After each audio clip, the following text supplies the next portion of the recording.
നമസ്തേ, രാധേ കൃഷ്ണ.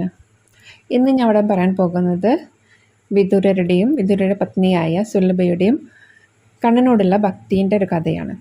വിദുരർ ധൃതരാഷ്ട്രയുടെ കൂടെയാണെങ്കിൽ പോലും വിദുരർ ധർമ്മത്തിൻ്റെ കൂടെയായിരുന്നു എപ്പോഴും നിൽക്കാറുണ്ടായിരുന്നത്.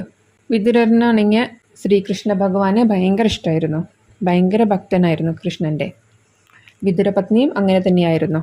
ഒരിക്കൽ വിദുരർ കണ്ണനെ വീട്ടിലോട്ട് ക്ഷണിച്ചു.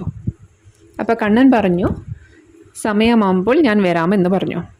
അത് കേട്ട വിദുരരും വിദുരരുടെ പത്നിയും എല്ലാ ദിവസവും കണ്ണൻ എന്നാണ് വരിക എന്നറിയില്ലല്ലോ, അതുകൊണ്ട് എല്ലാ ദിവസവും കണ്ണന് കൊടുക്കാനുള്ള ഭക്ഷണം ഒക്കെ തയ്യാറാക്കി വെക്കായിരുന്നു.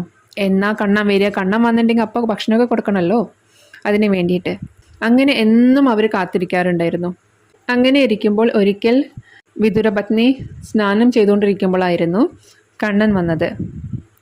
കണ്ണൻ വാതിലിൽ മുട്ടിയിട്ട് പറഞ്ഞു, ഞാൻ കൃഷ്ണനാണ്, എനിക്ക് വിശക്കുന്നു എന്ന് പറഞ്ഞു.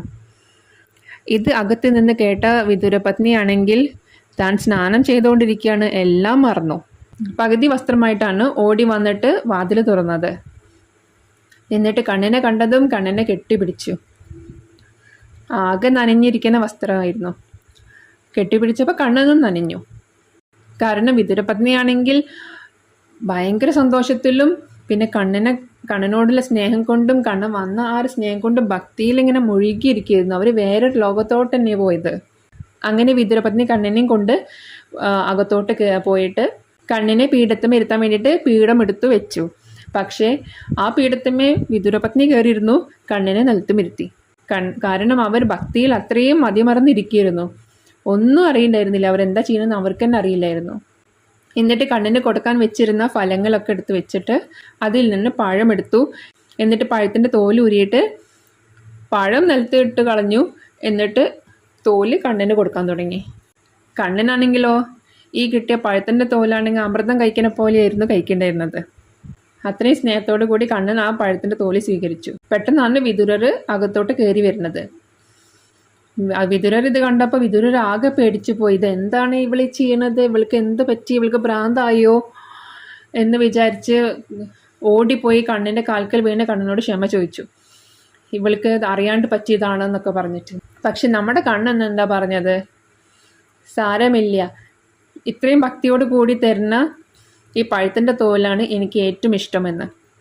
നിങ്ങളെല്ലാവരും ആചാരപൂർവ്വം ചെയ്യുന്ന എല്ലാ ചടങ്ങുകളും ഭക്തിയോട് കൂടി അല്ലെങ്കിൽ അത് എനിക്ക് സ്വീകരിക്കാൻ പറ്റില്ല.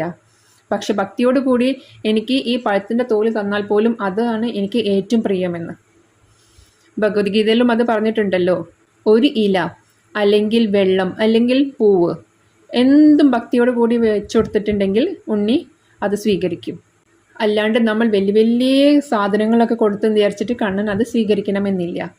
അതിൽ ഭക്തി ഇല്ലെങ്കിൽ അത് കണ്ണൻ സ്വീകരിക്കില്ല. പലരും പൊങ്ങച്ചം കാണിക്കാൻ വേണ്ടിയിട്ട് വലിയ വലിയ സാധനങ്ങളൊക്കെ കൊടുക്കും. പക്ഷെ അതിൽ ഭക്തി ഇല്ലെങ്കിൽ കണ്ണൻ അത് ഒരിക്കലും സ്വീകരിക്കില്ല. പക്ഷെ ഭക്തി ഉണ്ടെങ്കിൽ അത് കണ്ണൻ സ്വീകരിക്കും.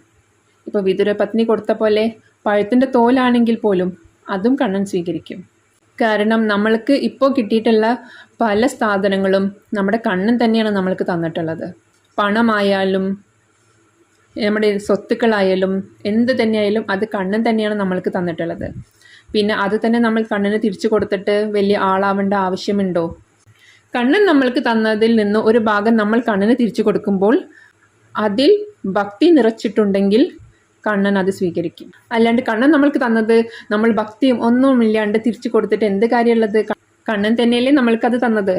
അപ്പോൾ ആ സാധനം കണ്ണന് തിരിച്ചെന്തിനാ? പക്ഷെ നമ്മൾ കൊടുക്കുമ്പോൾ തിരിച്ച് ഭക്തിയോടുകൂടി കൊടുക്കണം. അപ്പോൾ കണ്ണൻ അത് സ്വീകരിക്കും. അതാണ് ഈ വിദുരപത്നിയുടെ ഈ കഥ കാണിച്ചു തരുന്നത്. അപ്പോൾ ഇനി അടുത്ത പ്രാവശ്യം കാണുന്നവരെ രാധേ കൃഷ്ണ.